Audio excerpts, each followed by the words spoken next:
looked like somebody that was in a hospital months earlier. He looked like somebody that, as he described, who... The fight between Jake Paul and Mike Tyson generated a whirlwind of controversy, from rumors of it being scripted to questions about the legitimacy of the entire event.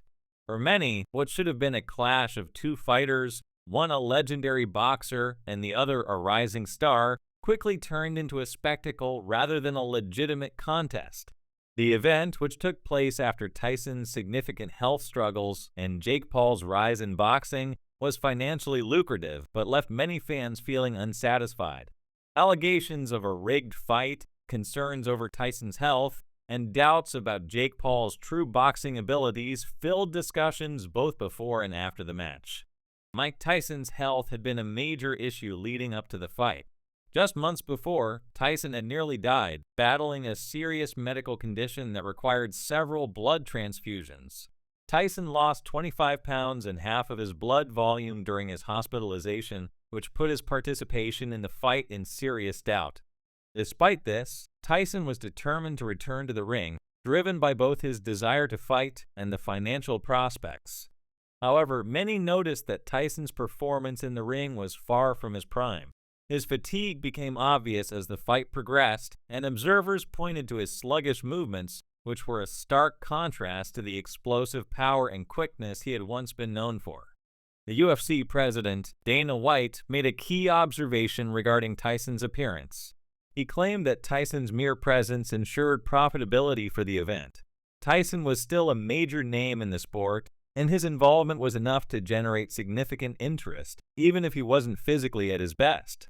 White emphasized that everyone made money when Tyson showed up, indicating that the fight was more about entertainment and business than about actual athletic competition.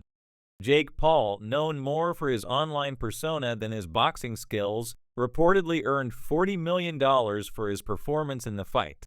To put this in perspective, the average lifetime earnings of a high school graduate in the United States are roughly $1.3 million, meaning Paul made more than 30 times that amount in a single night.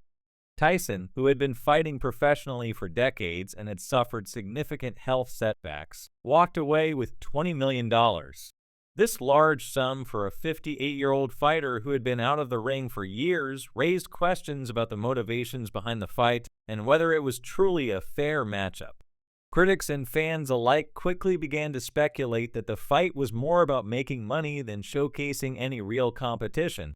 Rumors began circulating that the fight had been scripted, with some suggesting that Tyson's health problems and his age had been a significant factor in his restrained performance. The fight lacked the usual intensity that many expected from a match involving a fighter as legendary as Tyson. Alleged leaks of a script further fueled these speculations. According to the rumored script, Tyson would start the fight strong but grow progressively slower and more fatigued as the rounds wore on. This mirrored what happened in the actual fight, where Tyson seemed to lose steam after the initial rounds, allowing Jake Paul to take control. Many observers were quick to note Tyson's physical decline, comparing it to his previous training footage, which showed him moving with far more power and speed. Tyson, once known for his fierce punches and lightning-fast reflexes, seemed slow and out of sync in the ring. His inability to mount a real challenge against the younger, less experienced Paul raised further doubts about the authenticity of the match. Some fans even believed that Tyson held back intentionally, possibly due to contractual clauses or to protect his legacy. Others pointed out strange moments during the fight, like Tyson allegedly whispering to Paul during a clinch or biting his glove, which many interpreted as signals that the fight was not as spontaneous as it seemed. The notion of a fixed or scripted fight grew stronger as more details surfaced. Alleged contracts for the event reportedly contained clauses that would financially punish Tyson if he knocked Paul out early. According to these rumors, Tyson stood to make the most money if he lasted through the entire fight, which would avoid an early knockout and extend the spectacle. In fact, some reports claimed that the judges for the fight had to be approved by Jake Paul, further suggesting that the outcome may have been influenced by external factors rather than pure competition. The idea that Tyson's performance was deliberately restrained was supported by fans who saw him having ample opportunities to knock Paul out but holding back. The fight's narrative also seemed carefully crafted to protect both fighters. A loss for Tyson to a 27-year-old with less experience would be damaging to his legendary status, while a loss for Paul to a nearly 60-year-old man would hurt his aspirations as a legitimate boxer. By scripting the fight to ensure both fighters came out relatively unscathed, the organizers seemed to prioritize business considerations over athletic integrity.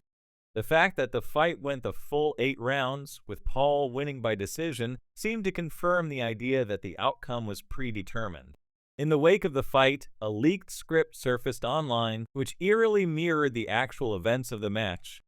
According to the leaked documents, the fight was planned to unfold in a specific sequence.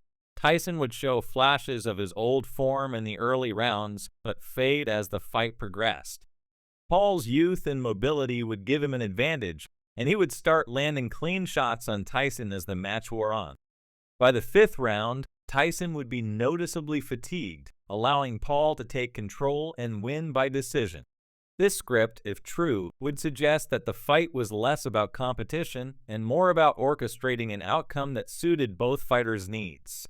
Some fans and analysts pointed to Tyson's reluctance to engage aggressively, noting that he had numerous opportunities to land decisive punches but seemed to hold back. There were moments when Tyson appeared to be moving with less intensity than usual, and some critics suggested that he was merely going through the motions. On the other hand, Jake Paul's behavior throughout the fight also raised questions. He admitted after the match that he had decided to ease up on Tyson, saying that he didn't want to hurt someone who didn't need to be hurt. This admission added fuel to the fire, as it suggested that Paul wasn't fighting with the full intensity that one would expect in a legitimate boxing match. The controversy surrounding the fight was not limited to fans and analysts. Even those who had placed bets on the match were upset by what they perceived as a rigged outcome. The idea that Tyson, one of the greatest fighters of all time, was deliberately avoiding a knockout or holding back punches for financial reasons left many feeling betrayed. Some fans were particularly outraged at the notion that Tyson had returned to the ring not for the love of the sport, but for a payday. In the aftermath, many boxing experts and commentators weighed in, with some dismissing the fight as pure entertainment rather than a real athletic contest. Renowned boxing trainer Robert Garcia remarked that the fight wasn't a legitimate match, but rather a show. He pointed out that Tyson, at nearly 60 years old, was no longer the fighter he once was, and the fight's purpose seemed more about spectacle than competition. Other observers, like Dr. Todd Grande, noted that the age gap between the fighters, 31 years, was the largest in boxing history, and Tyson's performance only highlighted how far removed he was from his prime. The fight, which was meant to be a nostalgic event for many fans, ended up disappointing a large portion of the audience. What could have been a thrilling, high-stakes match instead became an underwhelming spectacle. Tyson's health struggles, combined with the allegations of a fixed fight, left many questioning the integrity of the event. While Tyson's name drew attention and Paul's social media fame ensured a large audience, the lack of genuine competition and the sense of a predetermined outcome marred what could have been an iconic moment in boxing history. In the end, the Jake Paul versus Mike Tyson fight wasn't just a match between two fighters, it became a symbol of the commercialization of boxing and the blurry line between sport and entertainment. Fans left feeling like they had watched a scripted show rather than a legitimate fight, and the fight's legacy may ultimately be one of financial success at the expense of sportsmanship and authenticity. Whether or not the fight was truly rigged, it certainly left a lasting impression for all the wrong reasons.